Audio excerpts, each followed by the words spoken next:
morning, everybody. Bonjour tout le monde.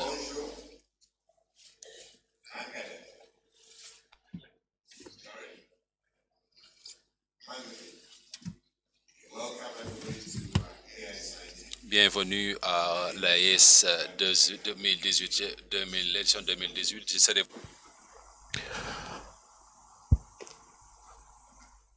AFNOG. That's not loud enough. AFNOG. So my other brother, Clevin, makes it a bit louder. And then he started a new one. AIS. Hey.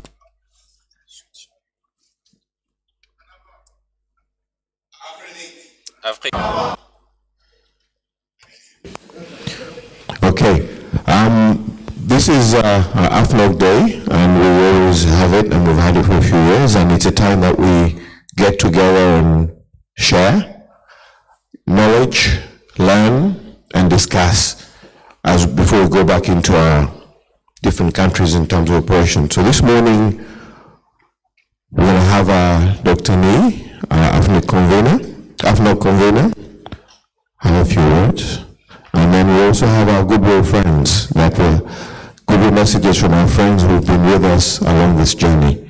So let's not waste time. I'll ask Dr. Nee to open. Thank you, Doc. Thank you. Good morning. AFNOG.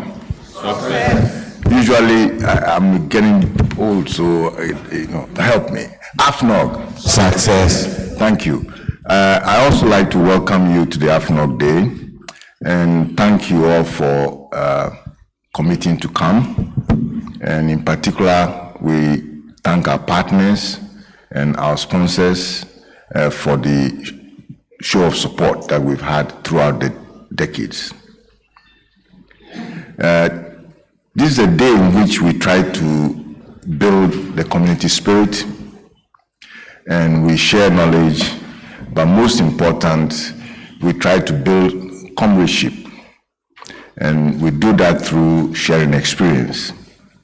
For us, it's very important to maintain a high spirit, a high community spirit, and show each other that we love and we care for each other.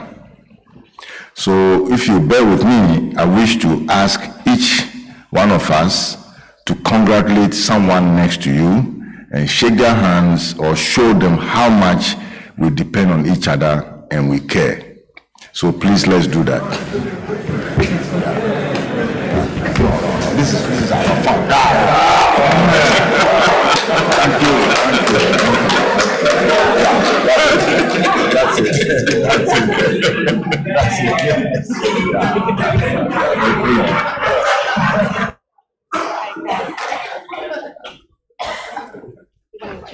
That's mon frère. Okay. AFNOG. Yes. I think it felt very good for me. I hope it felt the same for you. Okay. Really, all that I want to say is a big thank you for having stayed together through the decades that we've been trying to do this. And I wish you a good exchange. And I'd like you to know that I sincerely love you all and take good care of each other. Thank you very much.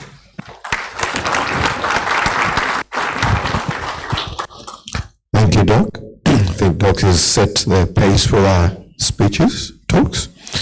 I read somewhere something that says walking with a friend in the dark is better than walking alone in the light. So we have walked with friends in the dark.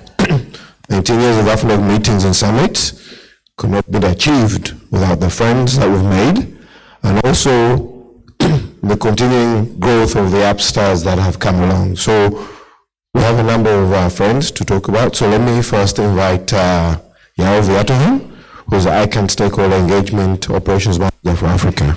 Yaovi, thank you. Merci beaucoup. Je veux parler. Thank you so much. I'm going to speak in French.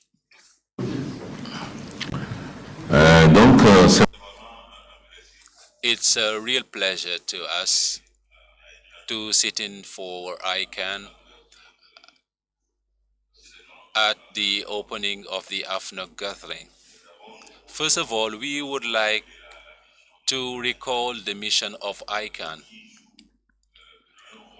which is playing a role in the ecosystem alongside other partners, especially for a stable internet across the unique credentials such as the domain name, IP addresses, protocol parameters unique par les par- that are managed by partners like Afrinic here present. Nous voyons aujourd'hui le rôle important We can see the important role that AFNOG is playing in Africa. A few years back, we had to go to other continents, in Europe, the USA, in the INET workshop, in order to have similar workshops. And it is fortunate to observe that for a few years at AFNOG, AFNOG is playing this crucial role, and also with partners that can see, that can actually keep assisting this community.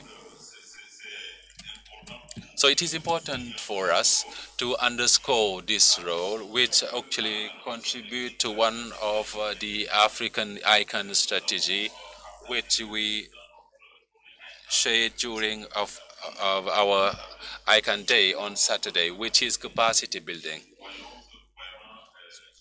We can see that this the role AFNOG is playing as still continue playing this role. We have more and more modules that are added.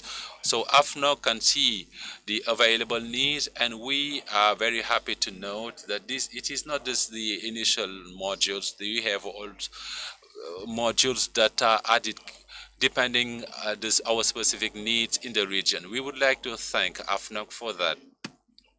We also like to use this opportunity to say that ICANN will keep supporting what AFNOG is doing, particularly through our department. We have ongoing actions, and we certainly are looking to go even further under this partnership. To conclude, I would like to convey the apologies from the Andino, who had to leave earlier on for other commitments. On behalf of all my colleagues, on behalf of the ICANN, we would like to wish success to this AFNOG gathering. Thank you so much. Thank you. Merci. I'd like to welcome on stage Dr. Boubacar Barry from one of our AFSTers. His friends call him BB, so I hope we can all call him BB from today. Thank you, Badro. Je suis I'm really honored des réseaux to stand in for the community of a research network in this AFNOG gathering. I believe we have been participating in these activities since the outset, I mean in the 2000s. In the 2000, and we are very honored to benefit from the expertise of the AFNOG community in order to put in place the research and education networks in Africa. It started long ago, and we are still working together. And the representation of Education and Research Network here at the African Internet Summit shows the interest that we have vested in this collaboration. We do not have fewer than 10 Director Generals of national research and education networks now represented here.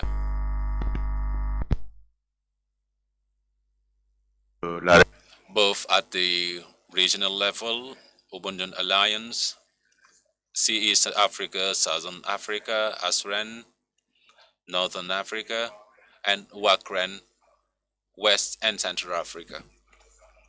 This shows the interest that we really have vested in contributing to the development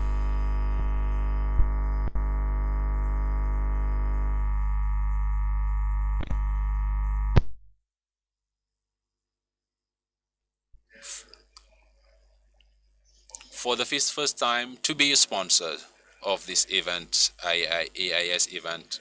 We are very proud of that, and we think that we are going to continue doing it in the next few years. We had a very rich meeting yesterday. That was the AFREN meeting. Professor Kaynor, I believe you are still AFREN convener. We had a very successful meeting, and we are looking to develop programs on the current issues that are of great importance to Africa, because we have missed so many turning points, if you want. And today, we should not miss out on what we consider as being topics that are extremely important, especially on the IoT, on blockchain, etc., etc. And as a friend, we wish to develop programs in order to beef up the capacities in these areas. And obviously, we rely on the expertise of the AFNOG community, together with universities, research centers, etc., to ensure that Africa is present in these areas. This is something critical, and obviously we're going to formalize all that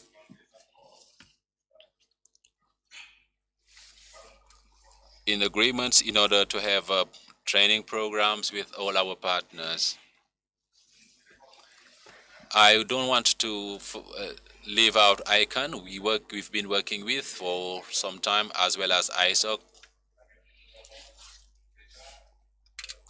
with whom we already have an MOU to strengthen capacities for universities, African research centers. I believe that all together we can take up the challenge and beef up the capacities, also to have necessary expertise to make sure that Africa will not miss out in these extremely important sectors. Thank you. Thank you, Bibi. As we proceed, we can't do this without sponsors. And so we've got some sponsors, FABs, ICANN, FD Suite, ISOC, Google, Africa, Nice, Wakren, MSRC, O'Reilly, Seacom, Sonatel, and Tigo. If I've missed out any, I will mention them. And Ghana.com as well. Our next goodwill message is going to come from a partner. I don't recall an AFNOG where we've not been with ISOC. So, and these are many years. We'd like to really recall Olaf Kolkman, and Olaf is the Chief Internet Technology Officer at ISOC. Olaf, thank you. Merci bien. I'm actually very proud to be here. Network operator groups are the collaborative fabric that make the internet work. Collaboration is one of these key words. We talked about that yesterday, and I'm still shaken by the hug that I just got from my brother over here. These collaborative processes, these NOGs, is where you shape the future of the internet in Africa. An internet that will eventually reach 1.2 billion humans and shape their lives. 1.2 billion people shape their lives. And the way that you do that is by talking to each other, by collaborating, by making something good. The human network that you build here, this is not about shifting packets, this is about shifting business cards. The human network that you build here eventually impacts 1.2 billion people. The internet in Africa is shaped by Africans. And that's why I feel it's not my place to spend a lot of time here. And I want to cede the microphone to my colleague, the director of the African Bureau, David Bekele. Thank you. Thank you, Olaf. Thank you, Olaf. Good morning to all. It's always a great pleasure to be here at the AIS and the AFNOG meeting every year to discuss, not only to meet with friends and colleagues, but also to discuss on the future of the internet in Africa. Well, I was supposed to give this speech yesterday, so I apologize for a very formal speech, but it was supposed to be done yesterday. I think most of you know about the Internet Society, but for those of you who are new, I would like to say a few words about what the Internet Society is. ISOC, or Internet Society, has been around for the last 26 years, and it is working for an open, globally connected, and secure Internet. It is also the organizational home of the IETF, the organization that develops technical standards that makes the Internet work. It currently has 133 chapters around the world, and 34 here in Africa. And I have to say that the Senegalese chapter is one of the oldest, but also one of the most active chapters from around the world.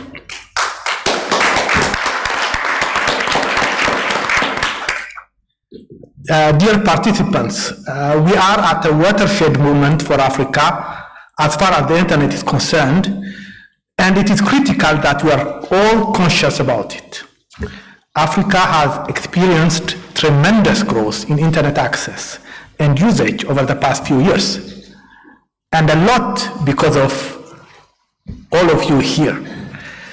And thanks to the collaboration across its technical and Internet communities, Africa is well positioned to take advantage of the social and economic opportunities that the Internet can bring to its citizens. Africa has a very young population that needs education, work, and many other things that the Internet can bring more than any other technology or industry.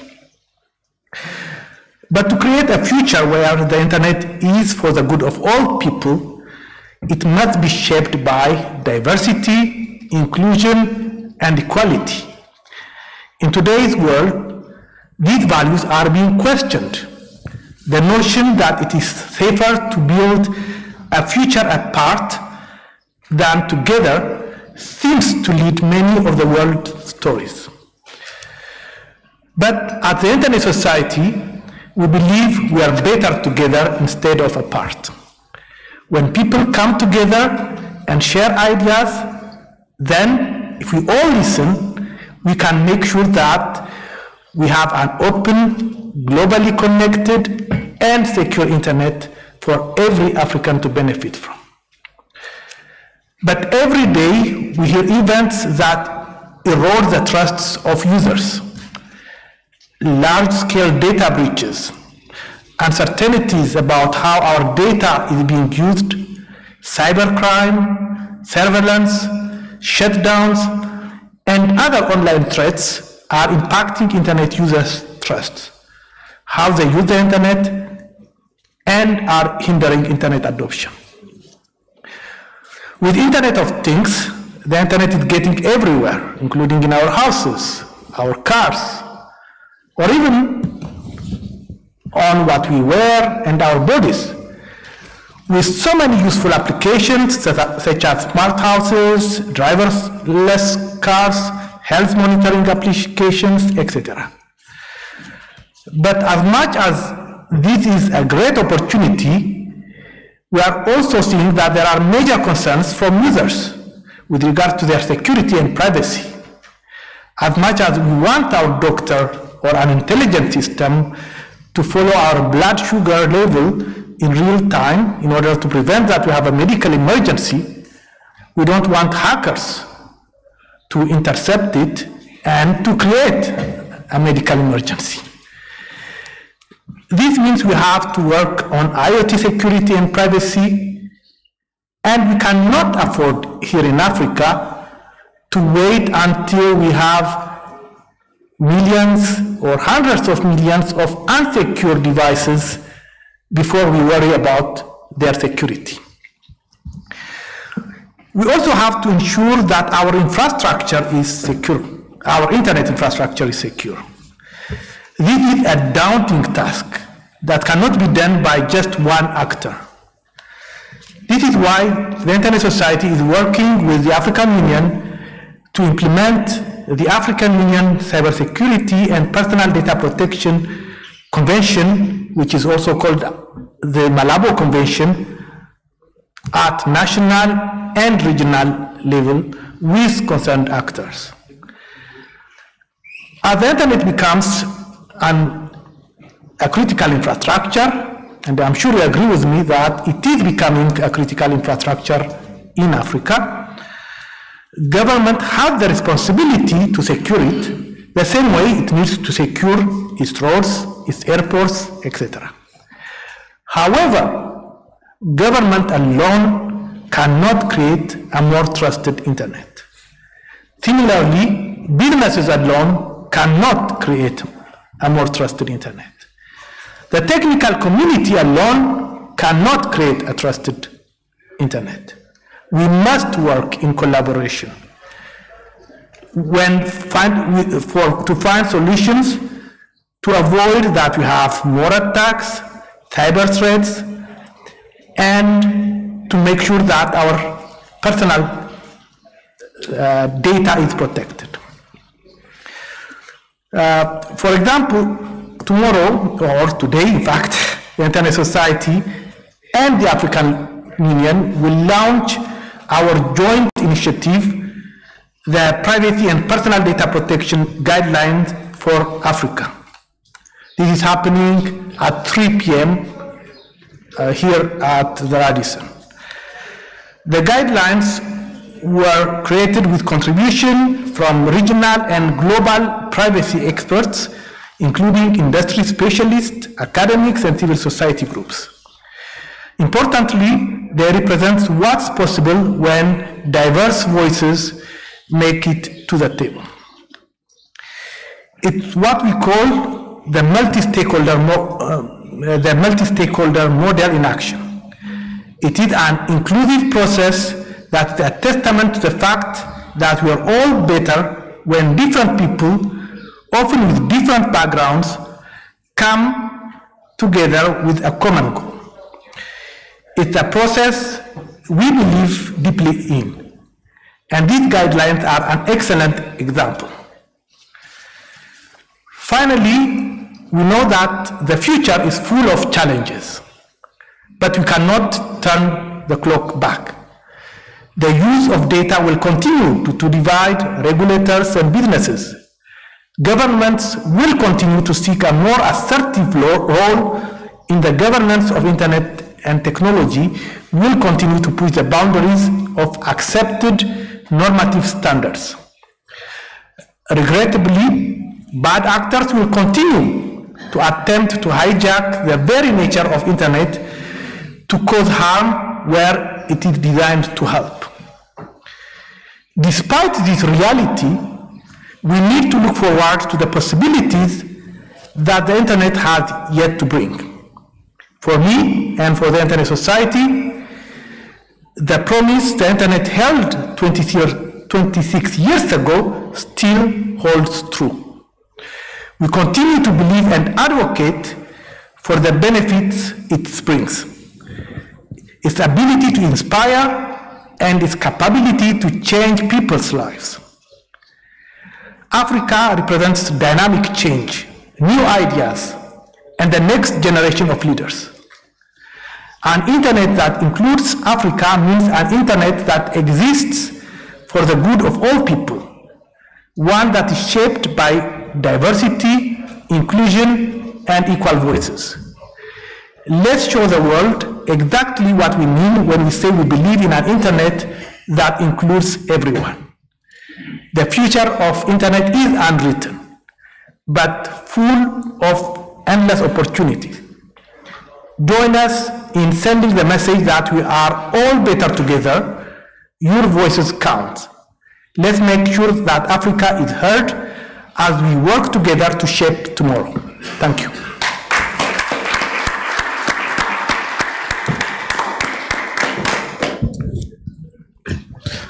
Thank you, Olaf and Dawood. So I'm still making notes. You said something interesting. I picked up diversity, inclusion, and equality. When you take those three letters, D-I-E, what does that mean? If we don't do that, we do what? We die. But I like that. Thank you very much. But really, AFNOG is really about that. Diversity. We have, at any AFNOG, usually about 20 different countries in one place, right? And the inclusion and the equality that we all come here as equals and share as equals. Thank you very much. I'd like now to invite Norman to come and talk to us, share with us about what our different NOGs have been doing in the last 12 months, and also give us a bit of reminders of the journey that we've been on. And as Dawood says, the future of the internet is unwritten. We'll keep on updating on what we do every year. Thank you, Norman.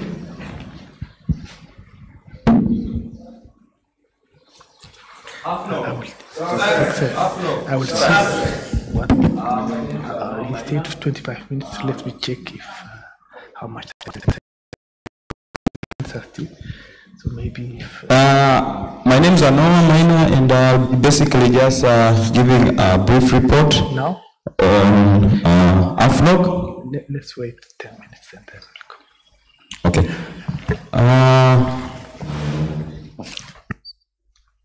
Okay.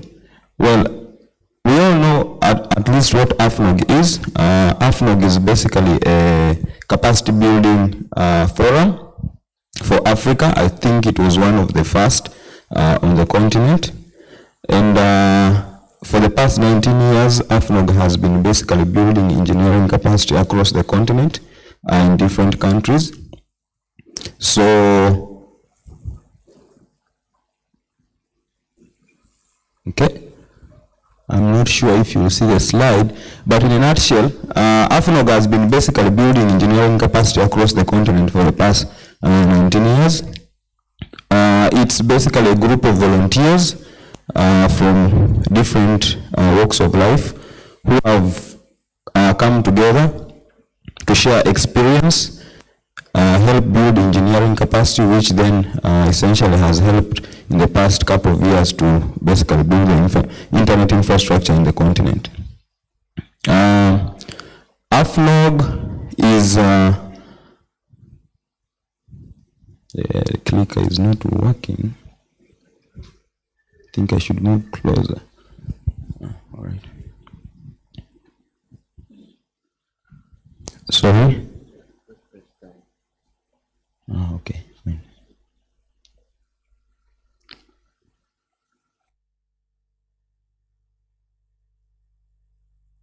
So AFNOG has been holding different events in different countries. The first event was held in 2000 in Cape Town, in South Africa. And the most recent event obviously is this one, which is which was held here in the last week. And last year we were in Nairobi. But as you can see from the slide, we've been different countries. We've gone back to some previous countries where AFNOG has held a forum before. And basically the spirit continues. So AFNOG has a localization program, which basically is a collaboration between AFNOG and ISOC and the NSRC. And initially this program was basically an introduction to network operations. But as AFNOG started offering more programs, they decided that this track can be basically offered in collaboration with the ISOC, and currently it's being actually delivered online by support from ISOC as an introduction to network operations. And every month, more than 1,000 participants are involved in this program. So we thank ISOC for that. The different standard tracks, AFNOG basically delivers scalable network infrastructure, which is basically a network engineering course at a basic level. And then we have the scalable internet services, which basically touches things like DNS. We have the advanced routing, which now focuses on the service provider level, kind of knowledge transfer. And then we have the computer emergency response team. We have the network monitoring and management track, and then we have the FTLD, Africa Top Level Domain track. We also have tracks in different languages, especially French. So this started in 2002, whereby an introduction to scalable internet infrastructure was created as a track, which is the SIF, and then we also have the network monitoring, and we are also adding more and more tracks which are French specific in order to cater for language diversity. We have participants from all walks of life, like I said earlier on. So we have internet service providers, we have telecoms, we have the academia, we have people from the public sector, and civil society, NGOs. So basically it's an all-around forum, and we continue basically involving more and more different stakeholders. Obviously, to deliver these trainings, we tend to also run through a few challenges, some of which are obviously language diversity. We have instructors from different countries speaking different languages, and then obviously you have to kind of like struggle if you're going to be teaching people from French-speaking only countries. You've kind of like found a challenge, and I think this is why we decided to create tracks which are specific to different languages. Catering has always been also one of the biggest challenges. I'm sure all of you have been able to experience this, but we continue to improve whenever possible. We've also always had issues of funding, and we continue to request that the community and the different stakeholders continue supporting AFNOG in its endeavor to build capacity in the continent. Obviously logistics, different countries have different laws, custom issues. Shipping in equipment in the past was always a challenge, but we've managed to basically work around that, but it's still a challenge. Also obviously continuing sustaining the forum and the capacity building initiative has been also one of the challenges, and some of the challenges are basically local challenges which normally are beyond our control, but we are able to navigate around them. Last year in Nairobi, when we had AFNOG 18, these were the statistics in terms of participation. We had 285 participants attending the trainings. 35 countries came to Nairobi. We had 7 tracks, we had 10 tutorials, and 13 forums. We had 25 instructors from across the continent. We had actually 100 participants for one of the initiatives of AFNOG called the AFCHICS, which I'll talk about just briefly. And we've seen a growth in terms of female participation in the program, because initially we had mostly almost 90% male participation, but we're seeing more and more participation from women, which is very good. And we had 42 Kenyan participants. So normally when we go to a specific country to deliver the trainings, the advantage normally is that the local participants are always encouraged to attend the program. And even this year we had a lot of participants locally from Senegal who have been trained. AFNOG, being the first network operators group in the continent, was also instrumental in the establishment of other AFSTA organizations.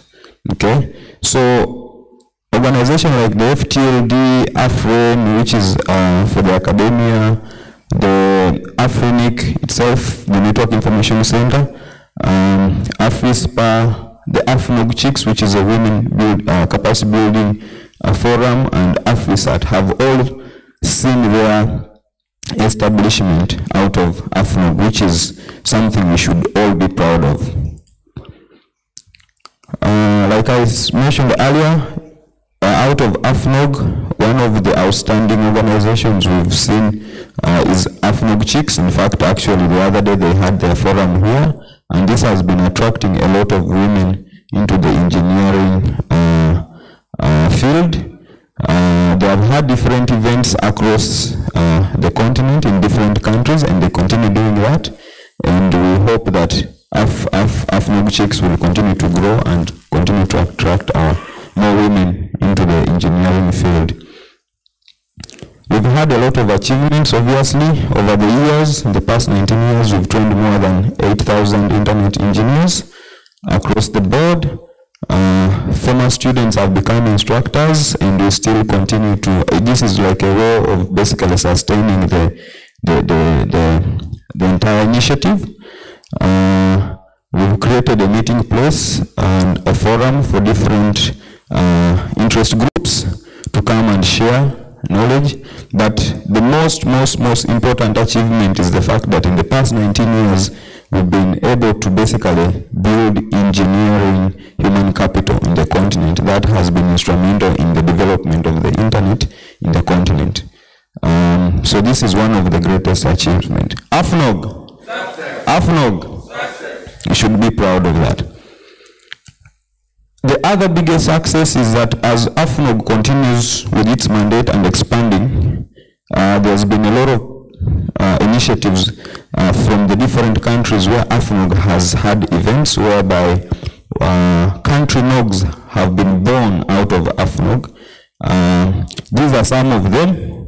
I just request basically some of the representatives who are here from some of these NOGs to come forward. I think a representative from SNI NOG is around. We have NG NOG. Let's clap for these guys. We have someone from Tunisia NOG, Mr. Khalid, please. And I think it would be ideal if each of them basically gave one or two words about what they are doing at the local level. Can you start with Mr. Khalid? Bonjour tout le monde. Tunog a le plaisir de joindre. Good morning, everybody. We have the pleasure to join the family here, and in this occasion, I have the pleasure to invite all of you in our first meeting, which will occur in next November. It's going to be our first meeting. It's going to be our first meeting. You are our partners, AFNOG, ISOG, ICANN. We will work together in order to try in our first conference to work with you. Thank you very much to all of you. Sarah from SDNOG. Assalamu alaikum, Sawah al khair. I would like to speak in Arabic, but unfortunately there is no translator. So I will just give you a update for Sudan NOG. Sudan NOG started in 2014 with a group of volunteers who would like to, or who believe that they would like to do something for to enhance our internet or ICT field in our Sudan.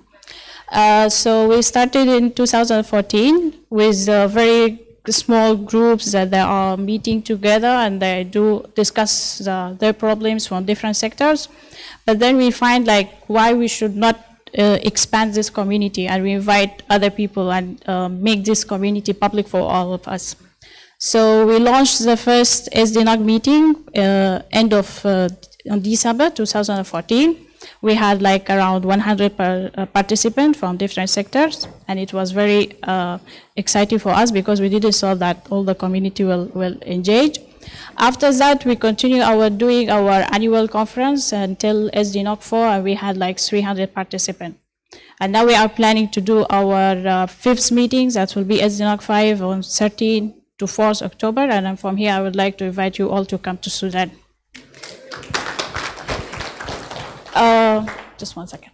Okay, around between this annual conference, we had around 13 workshops. We trained like 500 participants from different sectors, and we did 2 TOT workshops because we believe that we need to build our own capacity building. So these trainers help us to do our workshops or continue doing our workshop. Some activities that SDNOG did. We wanted to be self-standing and positive examples for other NOGs to do. So we wrote a document to say how to set up a local NOG in your country. Some of like Somalian NOGs are using that document, and it's open for all community. If you would like to host or to build a NOG, you can use SDNOG as for example, as a case study, for example. We also were invited for MINOG 2015 and to share our knowledge with the Middle East country because we are sharing multiple features together. So we also share our experience there. We also, during SDNOG 1 2014, we also helped to arrange and install the first set of DNS route in Sudan with collaboration with BCH and DNE route operators server. We also, now SDNOG is well known in Sudan, which is making us very happy. So we are part of SDV6 task force, and we're also part of Sudan Internet Exchange Point. We can help in development. They ask our community if we need a feedback. They send us a report and stuff like this. Now recently, as I told you, we are planning for SDNOG 5.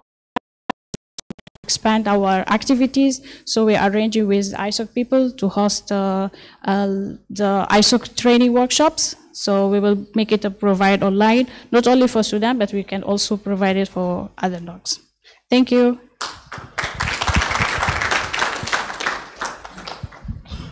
Okay, good morning. My name is Wale Adelokun from the Nigerian Network Operators Group. The NGNOG happened to be the first country to domesticate AFNOG, and NGNOG started 2006. So we've had 12 full NOG events, that's annual NOG events. This year's event is going to be the 13th one. Normally we do our workshops just like the AFNOG. We move from one city to another. This year, we are hoping to be in Lagos at the end of the year. We run 6 tracks concurrently. Basically, there are some traditional AFNOG-like tracks, but there are some other tracks that are tailored to meet specific local needs. Some of these tracks are like the policy track for network managers. We have the power track that trains people to be able to provide appropriate power for ICT equipment. We also have a track, application and content development for software developers. Like 2 years ago, we started another track in collaboration with NERA, that's our CCTL registrars. This track is basically a domain name systems track. This year, we've been talking to ISOC, NERA, and the Internet Exchange Point. We are hoping to introduce another track that we basically discuss peering and interconnections within the country. So we're already talking, discussing with NERA, our Internet Exchange Point, and the ISOC Nigeria chapter.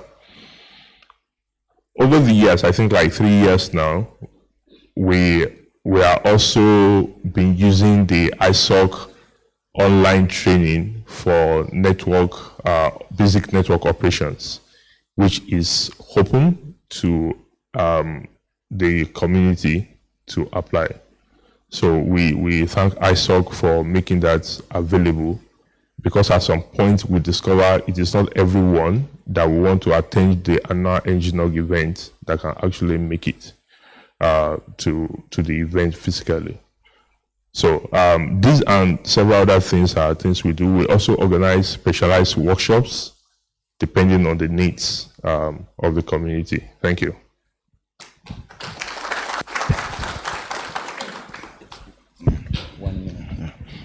Thank you. My name is Marcus from GHNOG.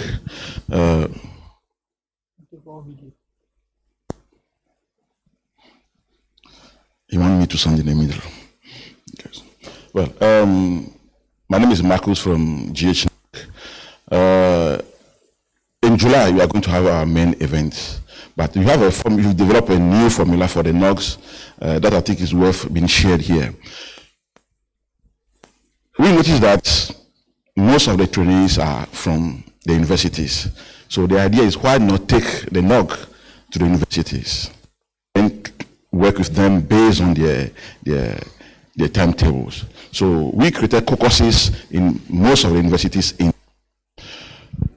every Saturdays, or depending on the availability of students, a group of trainers go to those universities and then provide a training throughout the day. So these are the main change we have brought to our NOGs. But the challenge we are facing is trainers. We had a lot of trainers, but due to job requirements or official assignments, they were not able to take part. So our next move is to organize, train the trainer to empower the youth to take over, and then for that to continue this program. So this is what I think I can share with you. But at the other side of the caucus, we are working on the ITF wings of the caucus. It's something we should also consider. Thank you.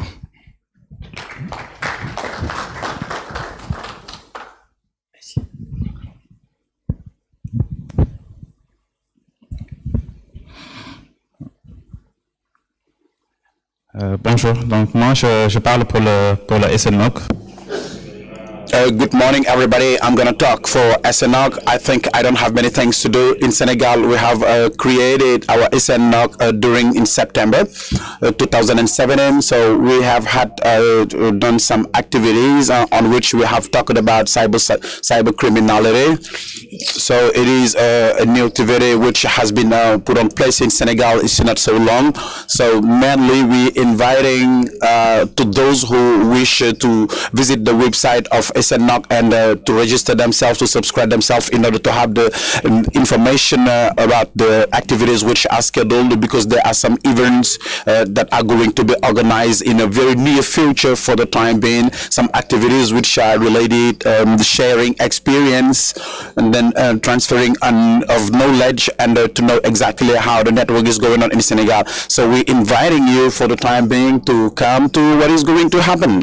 Exactly, just to go to the website, to register yourself, to subscribe yourself in order to benefit from the messages which are sent in the mailing list within the activities which are scheduled.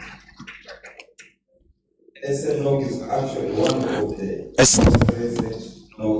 To establish itself, it's I think 1 or 1.5 years old, and you have actually Somali NOG. Isn't that wonderful? AFNOG. The guys are here, but because we're running out of time, I'll just thank you all for taking the time to listen to us. AFNOG. AFNOG. Let's continue what we're doing. Thank you, Noah and Tim.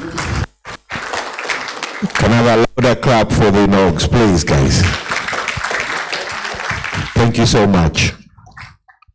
That concludes our opening session. So I'd like to invite, first of all, thank our guest speakers, and invite Severin Walker to come and talk to us about our first presentation for the day, which is Messaging, Malware, and Mobile Anti-Abuse Working Group. Severin, thank you. Thank you.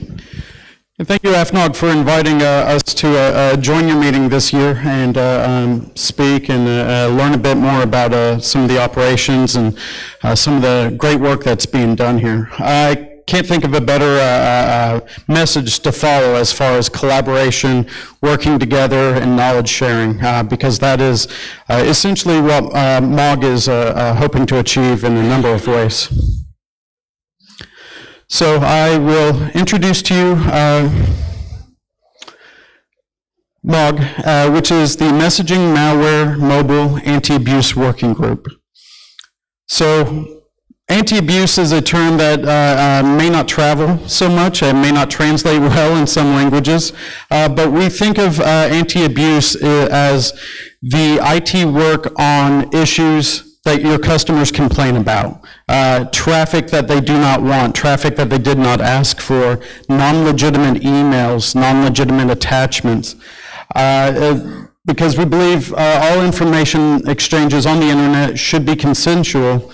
Unless you choose to receive traffic from a third party, you should not have to accept it. And so there are a number of initiatives and problem areas that we are working on within MOG to try and address some of these issues.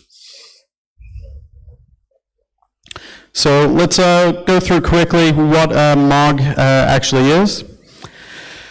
It's a working group of constituencies and demographics, but it's essentially where the industry comes together to work on problems relating to botnets, malware, spam, viruses, DDoS attacks, issues facing IoT devices now. We have 200 members. We are a worldwide organization, and so we may not be able to see on here, but we do have members, from around the world. Our conferences usually have 300 to 400 participants. In San Francisco, though, in our last meeting, we had over 600, so we have been growing quite substantially.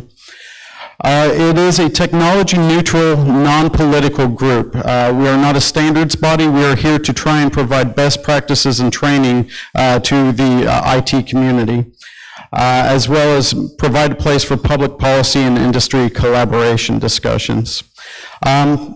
You can't see probably in the back here, but the constituency right now is mainly made up of North American and European operators. We do have contributors from Asia, from Africa, but there are far too many US voices involved when we're talking about global issues like spam, malware, and denial of service attacks. Not enough African voices, not enough regional voices to let us know what are the issues that are facing your customers or your users. So when we get these voices together, what we work on are solutions to problems. We're not a standards body. We're not the IETF. We work with the IETF often when a solution is found that may turn into a standard, but we are essentially looking to create best practices on messaging, malware, mobile, and other topics. These best practice recommendations provide educational pieces for people to review and hopefully adapt to help secure their own piece of the internet. We also publish public policy and industry guidelines because we believe as a single voice within the industry, we have a lot of power to let governments or regulatory bodies understand how their actions could affect the industry, could affect the internet users. So up here are some of the latest best practice documents we have published, things like DKIM key, length vulnerability best practices, an introduction to reflective DDoS attacks, best current practices for building and operating spam traps to better secure your mail servers, and some introduction to traffic analysis.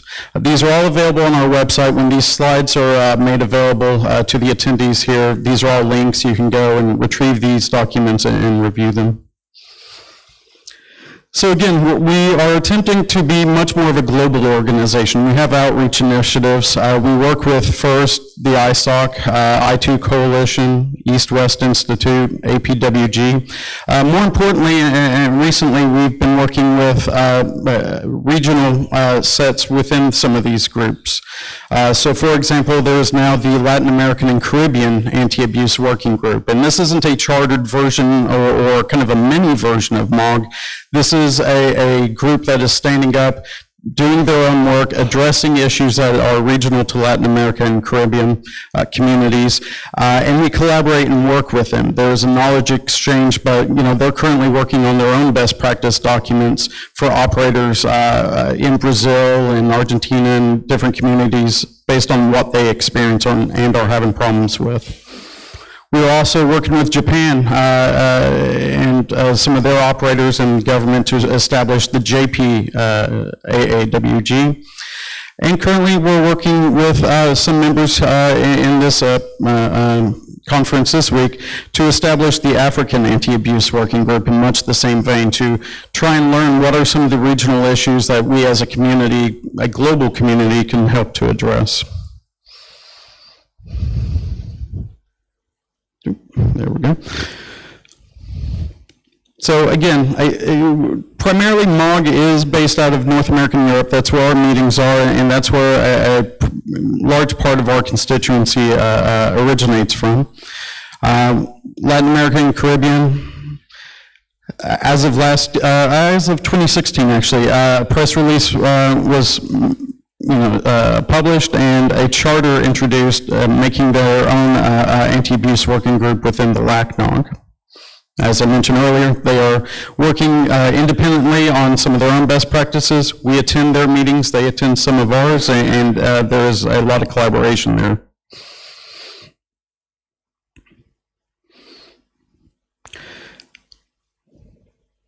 Beyond that, we are working in the Asian Pacific and Japanese regions. In Japan, as of March, there's been a new organization established there where we are working on content sharing. We are bringing some of the presentations that occur at our North American and European meetings, having them translated by our Japanese members, and having them presented to audiences in Tokyo and potentially other cities as this goes on. This is done through mutual membership and work with some of our long-standing Japanese members such as 2.5 and IIJ. In Tokyo, at the past two meetings that we've had for the Japanese Anti-Abuse Working Group, 75 plus attendees were there, including Rakuten and SoftBank. And we hope, to gain more traction with more operators and hearing about some of the unique regulatory issues that they have that's affecting their anti-abuse operations. We also met with the Director General of Information Security in March, who gave us and our organization in Japan the blessing to move forward with the government's assistance. The Japanese government, in preparation for the 2020 Olympics, is looking at cybersecurity very seriously and wanting to be ahead of any issues that the increase in business and bandwidth may cause them. So they see this as a great way to kind of bridge the gap between some of the security issues that they may face in the future that maybe other operators, maybe some operators in this room are already facing. So again, I mentioned the African Anti-Abuse Working Group. That charter is currently being drafted within the Africa CERT. Jean Robert, who is in the room here, has been a great help in getting us to facilitate that, as well as Jesse Soul, who is our senior advisor working on and planning out much of these initiatives. We've been partnered with Afrinic, AFIX, again, ISOC, CyberGreen, and ICANN to try and bring to Africa what we've been able to establish as a collaboration point in other regions.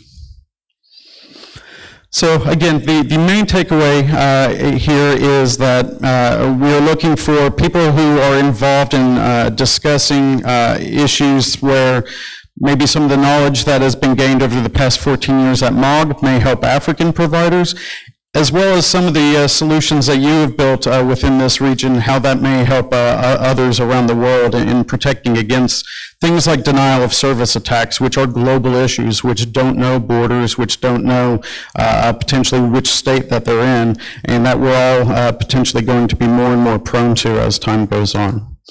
So that's it. My email address is included on the slide here. And again, I will be here this week. If you have any questions, feel free to approach me. Otherwise, follow up with me after this meeting. Thank you.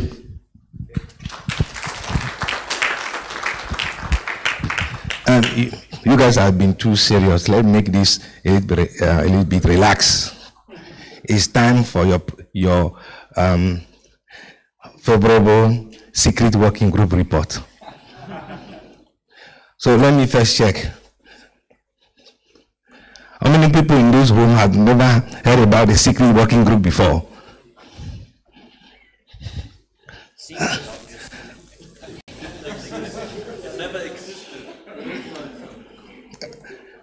It's a secret. No, it's a secret. You know that there is a secret group, okay? And there are people, no, the secret working group has a secretariat, and we don't know who, and we don't know who the working group participant, okay? And so I'm going to, because this morning when I woke up, I got this slide from, I don't know, the slide has come to my machine, say you should give the update. So I'm just going to interpret the slide. I'm taking no responsibility on it. The slides are community-owned documents. You can reuse them, but at your own risk. Next.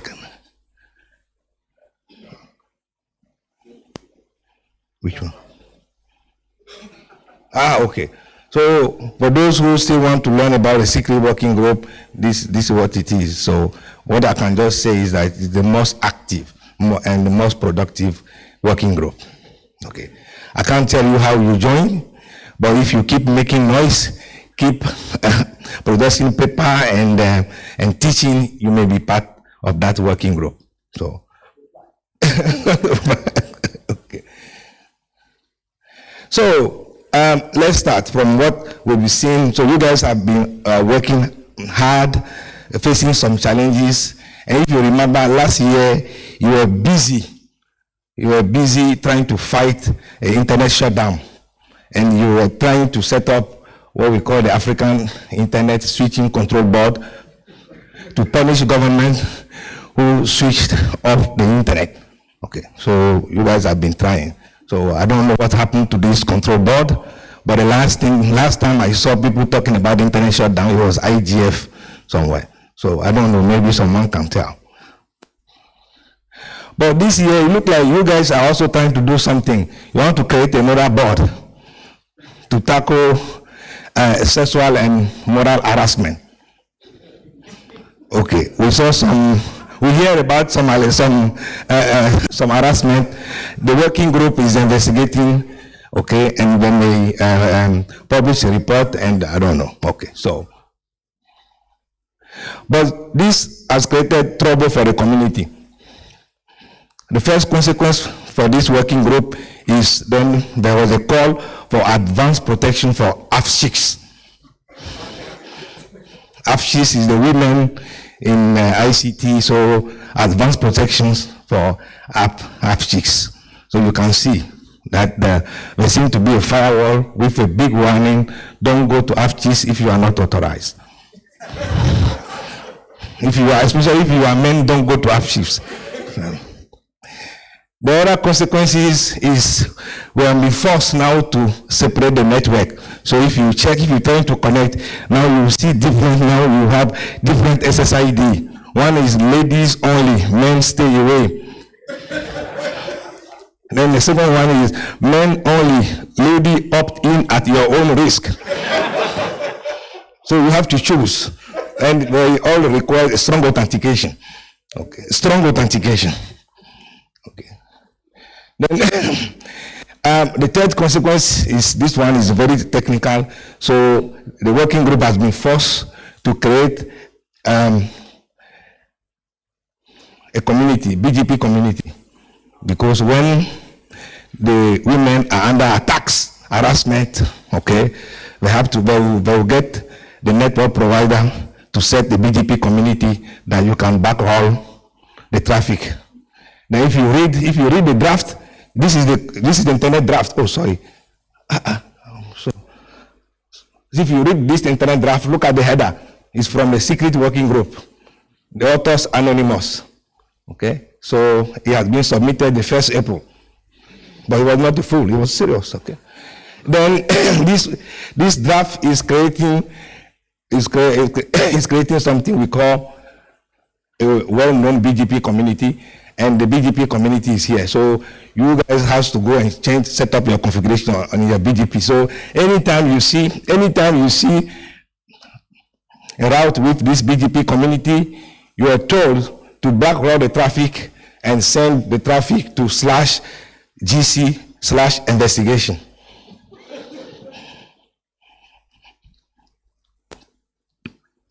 You guys have been having scandals and issues. The last one is like your face in the book.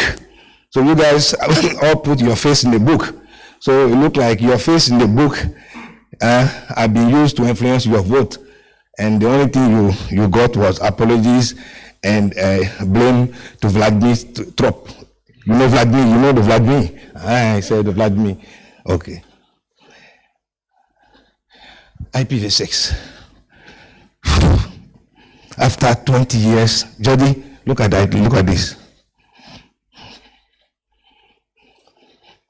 Especially Africa.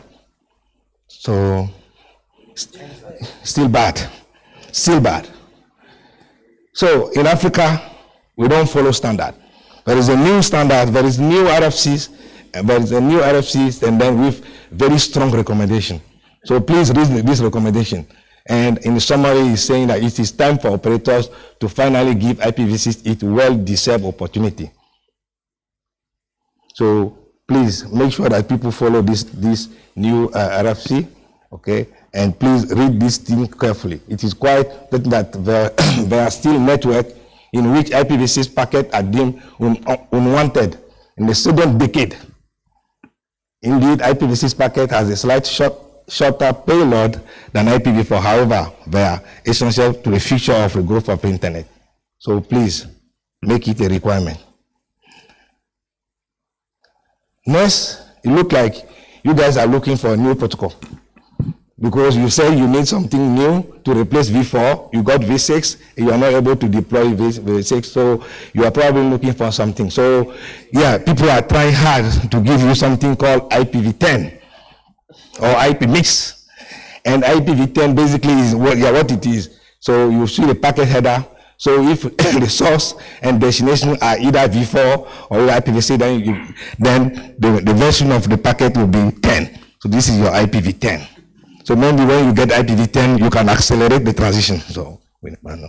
So please show your support to IPv10 if you really think IPv10 will help you to accelerate the transition. But please stop laughing. I'm serious. I'm designing a protocol for the future. Please stop laughing. When will we have the next IPv10 training? We don't accept questions for this thing. You can make comments.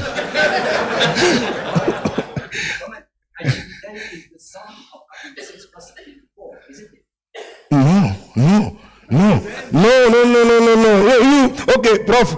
I've not need to have a mathematics track. We need to set up a new track to teach mathematics.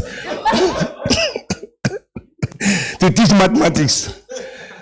Let me move on.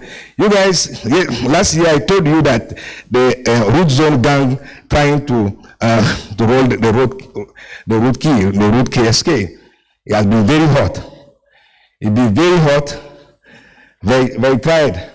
So they proposed this timeline.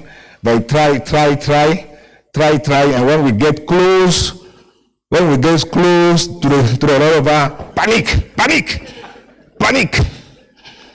panic. Then they says, they do something. Stop, think, observe, and proceed. Stop.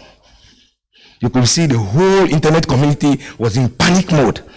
It was the first time for me to see. So, okay. But these guys, they keep trying. And what was the issue?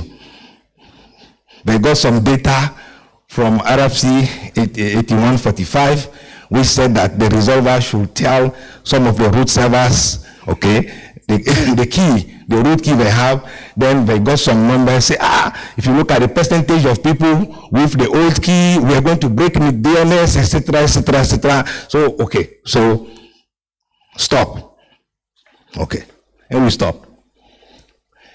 Then, after a long discussion, they realized that the data, the RFC 8145 data were bogus. Because it was just, what it was showing the name servers, and some of the name servers were just doing the forwarding, etc., etc., so the data was not very useful. But the decision was based on this data. Can you imagine? The decision was based on this data.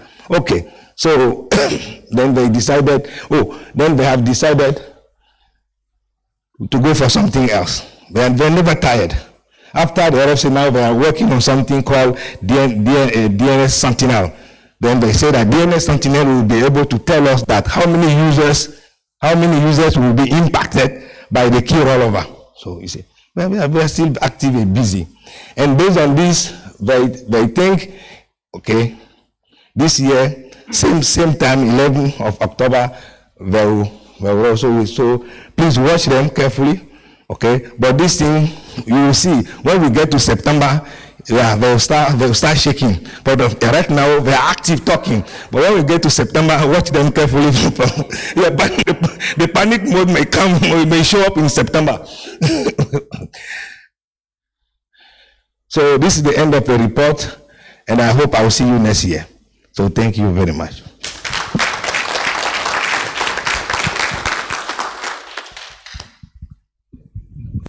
Thank you, but I can't thank you because you're not here. All right, thank you very much, everybody. This is the end of the morning session. Let's have a break.